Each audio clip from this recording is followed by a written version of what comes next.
Welcome to ஹைசர் TV. அதிமுகவில் எடப்பாடி பழனிசாமியின் கதை முடிகிறதா? அரசியலில் எதிர்காலம் எடப்பாடிக்கு கேள்விக்குறியாக மாறுகிறதா? எஸ்பி வேலுமணி அவர்கள் ஆலோசனை கூட்டத்தில் எடப்பாடியை எதிர்த்து பேசியுள்ளார். இதை பற்றி இந்த வீடியோவில் முழுமையாக தெளிவாக நாம் பார்க்க போகிறோம். ஒரே ஒரு லைக் மற்றும் சப்ஸ்கிரைப் பண்ணிருங்க.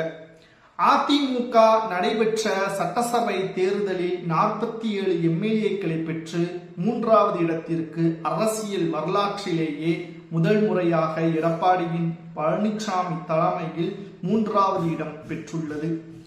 தவேக தலைமையில் கூட்டணி வைத்து துணை முதல்வர் பதவி உள்ளிட்ட அமைச்சர் பதவிகளை பெற்றுவிடலாம் என்று சி.வி. சண்முகம் அவர்கள் எவ்வளவோ புதுச்சேரி ஹோட்டலில் வைத்து ஆலோசனையும் நடத்தினார்கள். ஆனால் எதற்கும் ஒட்டுமொத்த ஆதரவையும் கொடுக்காமல் எடப்பாடி மிகப்பெரிய அளவில் பிரச்சனையில் ஈடுபட்டு கடைசியில் தவேகவின் கூட்டணி வைக்க முடியாமல் மாறிவிட்டது. ஆனால் சி.வி. சண்முகத்தின் பேச்சை கேட்டு 22 நபர்களும் சில மாவட்ட செயலாளர்களும் சி.வி. சண்முகத்திற்கும் எஸ்பி வேலுமணிக்கும் ஆதரவுகளை தெரிவித்து சட்டப்பேரவையிலேயே 22 எம்எல்ஏக்கள் விஜய் அவர்கள் முதல்வராக தொடரலாம் என்பதை தெரிவித்தனர். இதனால் கடுமையான கோபமடைந்த எடப்பாடி சட்ட ரீதியாக நடவடிக்கை எடுப்பேன் என்பதையும் தெரிவித்தார். அதற்கு பிறகு மனமாறி சி.வி. சண்முகத்தை தவிர மற்ற எம்எல்ஏக்களும் மாவட்ட செயலாளர்களும் மன்னிப்பு கடிதம் கொடுத்து எடப்பாடியுடன் இணைந்து விட்டார்கள். ஆனால் எடப்பாடி பழனிசாமி அவர்கள் அவரது ஈகோவை விட்டுக் கொடுக்காமல் அதிமுகவில் எடப்பாடி பழனிசாமி அவர்கள் சொல்வதுதான் சட்டம். எஸ்பி வேலுமணி அவர்களுக்கு துணை பொதுச் செயலாளர் பதவி கொடுக்கிறேன், ஆனால் மாவட்ட செயலாளர் பதவி கிடையாது.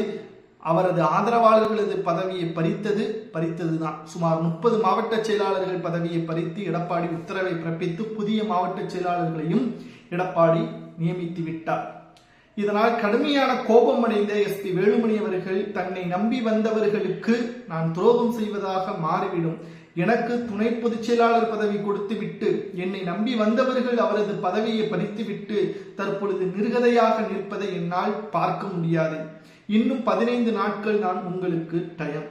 அதற்குள்ளாக அவர்களுக்கு மீண்டும் அதே பதவியை கொடுத்தால் அதிமுகவில் பயணிப்போம், இல்லை என்றால் எங்களது முடிவை அறிவிப்போம் என்பதை எஸ்பி வேலுமணி அவர்கள் கூறி மிகப்பெரிய அளவில் பரபரப்பையும் அரசியல் வட்டாரத்தில் ஏற்படுத்திவிட்டது. இது ஒரு பக்கம் இருக்க, இரண்டாவதாக எடப்பாடி பழனிசாமியின் மனநிலைமை எப்படி இருக்கிறது? சுமார் 234 தொகுதிகளிலும் பிரச்சாரங்களை மேற்கொண்டு அதிமுக 47 தொகுதிகளை கைப்பற்றி அதில் 6 சட்டமன்ற உறுப்பினர்கள் ராஜினாமா செய்து தற்பொழுது இருக்கக்கூடிய 41 எம்எல்ஏக்களின் நிலைமை என்ன என்பது கேள்விக்குறியாக இருப்பதோடு அதிமுகவில் கூட்டமாக படையெடுத்து தவேகவை நோக்கி சென்று அங்கு இணைந்து விஜய் அவர்கள்தான் எம்ஜிஆர் போல ஆட்சியை நடத்துகிறார், சிறப்பான ஆட்சி என்று புகழாரமும் தவேகவின் தலைவர் விஜய் அவர்களுக்கு தெரிவித்து வருகிறார்கள். மன ரீதியாக எடப்பாடி பழனிசாமி அவர்கள் இன்று தோல்வி அடைந்து விட்டாரா என்று கேட்டால் நிச்சயமாக கிடையாது. எடப்பாடி பழனிசாமியின் எண்ணம் அவரே தெரிவித்து விட்டார். கட்சியில் இருப்பவர்கள் இருக்கட்டும், போவர்கள் போவட்டும், பிரச்சனையே கிடையாது என்று அவர் ஒரு பேட்டியிலேயே கூறியிருப்பார். ஒரு தலைவர் தனது தொண்டர்களையும் தனது நிர்வாகிகளையும் தன் பேச்சை கேட்கக்கூடிய வகையில் அதிகாரத்தை முழுவதுமாக கட்சிக்காகவும் கட்சி வளர்ச்சிக்காகவும் செயல்படக்கூடியவன் தான் ஒரு உண்மையான தலைவர். ஆனால் எடப்பாடி பழனிசாமி அவர்களோ கட்சியிலிருந்து நிர்வாகிகள் அனைவரும் வெளியேறக்கூடியதை வேடிக்கை பார்த்து கொண்டிருப்பவர் எப்படி ஒரு தலைவராக மாற முடியும் என்று சவுக்கு சங்கர் அவர்கள் சமூக வலைதளங்களில் ஒரு பேட்டி ஒன்றையும் கூறியுள்ளார். எம்ஜிஆர் அவர்கள் உருவாக்கிய அதிமுக, சிறப்பாக ஜெயலலிதா அவர்கள் வழிநடத்திய அதிமுக தற்பொழுது எடப்பாடி பழனிசாமியின் கையில் சிக்கிக்கொண்டு மாட்டிக்கொண்டு மிகப்பெரிய அளவில் தோல்வியை நோக்கியே சென்று கொண்டிருப்பதாக அன்றைக்கு OPS அவர்கள் திமுகவில் இணைவதற்கு முன்பாக பேசியிருப்பார். தற்பொழுது அது நடந்து கொண்டிருப்பதாக அவரே தற்பொழுது செய்தியாளர்களை சந்தித்து பேசும் பொருளாகவும் மாறியுள்ளது என்றால் அதிமுகவின் கள நிலவரம் தான் எப்படி இருக்கிறது?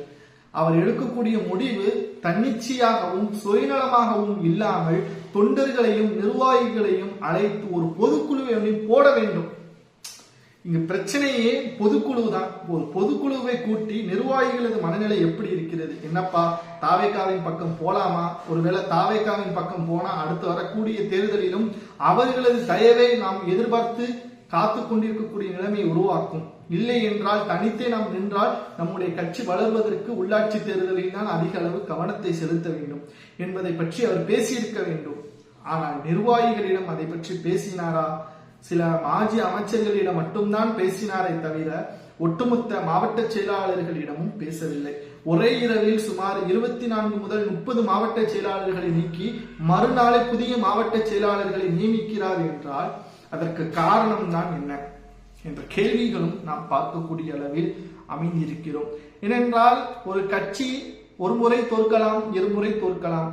கிட்டத்தட்ட 11 முறை தொடர் தோல்வியை கண்ட எடப்பாடி கட்சியின் மீது தவறா, தலைமையின் மீது தவறா என்பதை நாம் பார்க்க வேண்டும் அல்லவா? ஏனென்றால் நிர்வாகிகளும் தொண்டர்களும் கடுமையான ஆதங்கத்தில் இருக்கிறார்கள். முடிவுகள் தான் இங்கு பிரச்சனையே. அதிமுக இரட்டை இலை தற்பொழுது மக்களது மனதில் இருக்கிறதா? பெண்களது ஓட்டுகளும் இளைஞர்களது ஓட்டுகளும் எங்கே?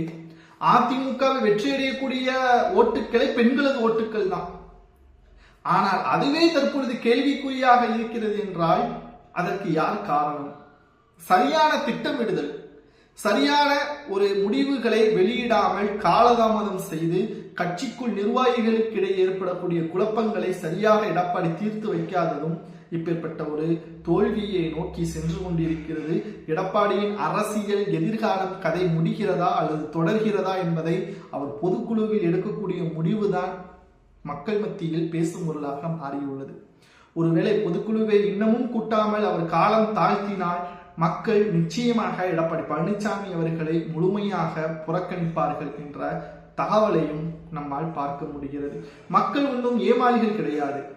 திமுக வர்சஸ் அதிமுக என்று இரு கட்சிகளுக்கு ஆதரவுகளை கொடுத்த தமிழக மக்கள் மூன்றாவதாக ஒருவர் வருகிறார் என்றால் இங்கு எதிர்தரப்பாக இருக்கக்கூடிய அதிமுக என்ன தவறு செய்தது? எடப்பாடி பழனிசாமி அவர்கள் தேர்தலுக்கு முன்பாக ஒரு பேச்சும் தேர்தலுக்கு பிறகு ஒரு பேச்சும், தோல்வி அடைந்து விட்டால் நிர்வாகிகள் தான் காரணம், வெற்றி அடைந்து விட்டால் அதற்கு முழுமையான பொறுப்பு நான் தான் என்பதை எடப்பாடி பேசுவதாக எஸ்பி வேலுமணி உள்ளிட்ட பலரும் கூறுகிறார்கள். அன்றைக்கு சண்முகத்தின் பேச்சை கேட்டிருந்தால் என்ன நடந்திருக்கும் என்பதை மக்களாகிய நீங்கள் தான் கமெண்ட் வாயிலாக கூற வேண்டும். அதிமுகவின் அரசியல் எதிர்காலம் எடப்பாடி சிறப்பாக செயல்படுகிறாரா அல்லது அவர் தோல்வியை நோக்கித்தான் செல்கிறாரா என்பதை மட்டும் மறக்காம கமெண்ட் வாயிலாக கூறுங்கள். இது போன்ற அரசியல் செய்திகளை தெரிந்து கொள்ள நமது சேனலுக்கு ஒரே ஒரு லைக் மற்றும் சப்ஸ்கிரைப் பண்ணிருங்க. நன்றி, வணக்கம்.